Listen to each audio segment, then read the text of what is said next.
আচ্ছা নাসরিন আপু, আপনার একটা ভিডিও কিন্তু বিলিয়ন বিলিয়ন মানুষ দেখছে, হ্যাঁ দেখছে না? হ্যাঁ আপনি যখন 28 তারিখের বিএনপির কর্মসূচিতে ওখানে কিছু ঘটনা হয়, ঘটনার পর আপনার যে সাংবাদিকরা যে ছবি দিয়েছিল, আমরা যে ছবিগুলো দেখছি, আমরা যে দৃশ্য দেখছি, আপনি যে প্রতিবাদ করছিলেন, আসলে ওই দিনকার প্রতিবাদটা আপনি কেন করছিলেন? ও সুন্দর প্রশ্ন। আসসালামু আলাইকুম, আমার নাম নাসরিন আক্তার বিথি। আমি তো দাঁড়ায় এখন 28 তারিখে ডোন্ট ডিস্টার্ব, কোনো ডিস্টার্ব করবেন না, কথা বলার সুযোগ দিবেন, আমি কি বলি সব শুনবেন।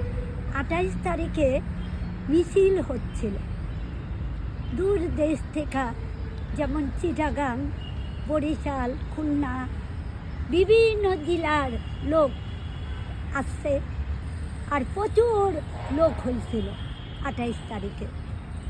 সবই আল্লাহর রহমত। বিএমপি কাউকে টাকা দিয়ে আনে না, বিএমপির ডাকে, মেজর জিয়ার ডাকে, খালেদা জিয়ার ডাকে, আমার তারেক ভাইয়ের ডাকে জনগণের নেই হয়। আজকে 28 তারিখের যে ঘটনা, খুব লোকজন ছিল আর সুন্দর মিছিল হচ্ছিল। এই সময় পুলিশ গুলি চালালো, বোম মারলো, গ্যাস মারলো। এই যে দেখেন আমার পায়ে এটি গ্যাস, এটা গুলি চিহ্ন 28 তারিখের। এই যে দেখছেন গুলির চিহ্ন। তখন জোনাকির কোনা, ওই যে রাজারবাগ যাইতে যে গল্লিটা, সেইখানে ছিল আমার ইয়ার গাড়ি, মির্জা আব্বাস আঙ্কেলের গাড়ি। তখন দেখতাছি যাই হায় গাড়িটা তো ভাঙবে, তখন আমার মাথার সেন্টিমিটার উড়ায় যায়। তখন আমি সহ্য করতে পারি না, তখন গাড়ির সামনে দাঁড়ায় আমি একটু মারা শুরু করলাম যে আমার আঙ্কেল আর গাড়িটা যেন ঠিক থাকে। তখন আঙ্কেল বলল এই মহিলাকে সরাও, মহিলা মারা যাবে। তখন বললাম আমি নাসরিন আক্তার মরে গেল, আমার আঙ্কেলকে আমি মরতে দিব না, মির্জা আব্বাস আঙ্কেলকে। তখন নেতাদেরকে বললাম আপনারা সরেন, মির্জা আব্বাস আঙ্কেলের গাড়ি সরান, সরান গাড়ি। আমি কামতাছি আর বলতাছি যে আপনারা গাড়ি সরান, আঙ্কেলকে বাঁচান, আমাকে নিয়ে চিন্তা করেন না, আমি মরে গেলেও আমার কি যায় আসে না, ঠিক আছে? তখন আমি উড়াধুরা ইট মারলাম।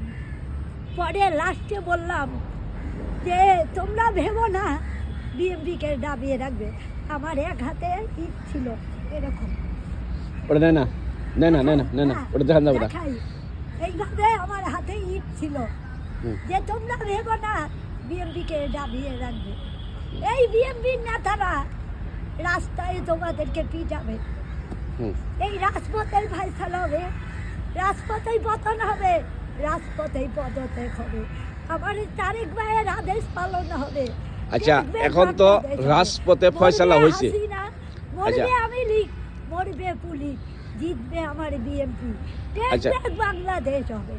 এখন তো রাজপথে ফয়সালা হয়েছে, হ্যাঁ এখন তো মনে করেন দেশে একটা শান্তি ফিরে আসছে। 4 তারিখে আমি তাহাজ্জুদের নামাজ পড়া, কোরআন শরীফ নিয়ে, কোরআন শরীফ হাতে নিয়ে আল্লাহকে বলছি যে হে আল্লাহ, তাহাজ্জুদের নামাজ পড়া মানুষ যা চায় তাই পায়, কিন্তু আমি আজকে একটা জিনিস চাইব, 5 তারিখে যেন এই স্বৈরাচারের পতন হয়, এই জালিমের পতন হয়, এই অত্যাচারের পতন হয়।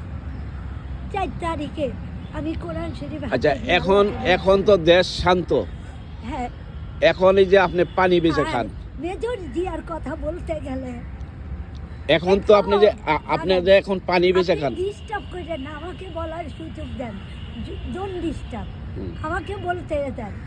মেজর জিয়ার কথা বলতে গেলে বুকটা ফেটে যায়।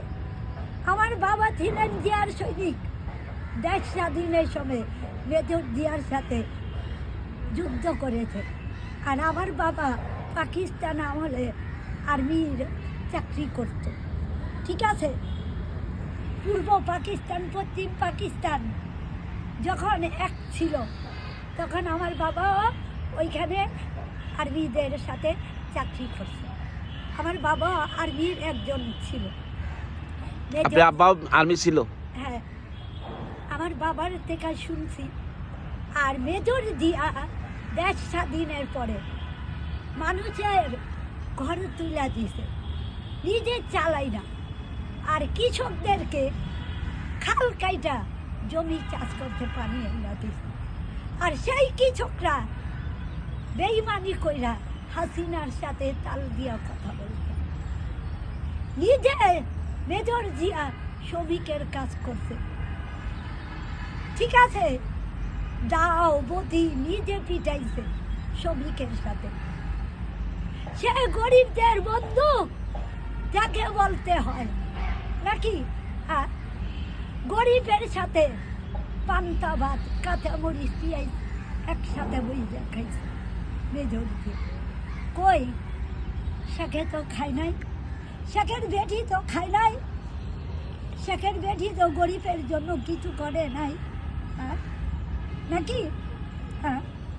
এই যে বেগম জিয়া, বেগম জিয়া রাস্তায় গাড়ি দিয়া গরিবকে দামি কম্বল দিয়ে, আমিও পাইছি বেগম জিয়ার হাতের কম্বল 1000 টাকা, সেই কম্বল আজও আছে।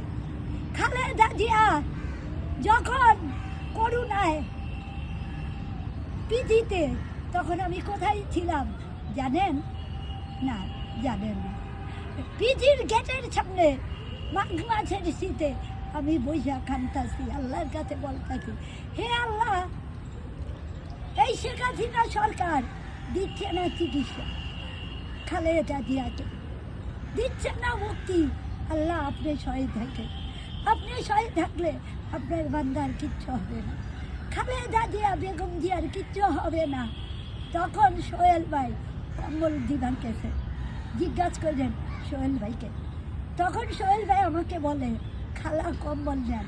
পরে আমি বললাম, চাই না কম্বল, লাগবে না কম্বল। কেন বেগম জিয়া, কেন নজরবন্দি, কেন দেশ নেত্রী খালেদা জিয়া চিকিৎসা হচ্ছে না? কেন, কেন এত অবিচার, কেন এত অত্যাচার, এত জুলুম? তখন সোহেল ভাই বলতে, আপনি ওনাকে এত ভালোবাসেন? বলেন তো কি? হ্যাঁ, এত ভালোবাসি। আজ আমাকে কথাটি বলার সময় দেন ভাই, আপনার পায়ে ধরি। আমার ইতিহাস, 5 বছর বয়সে আমি যখন এতটুকু, আমার বাবা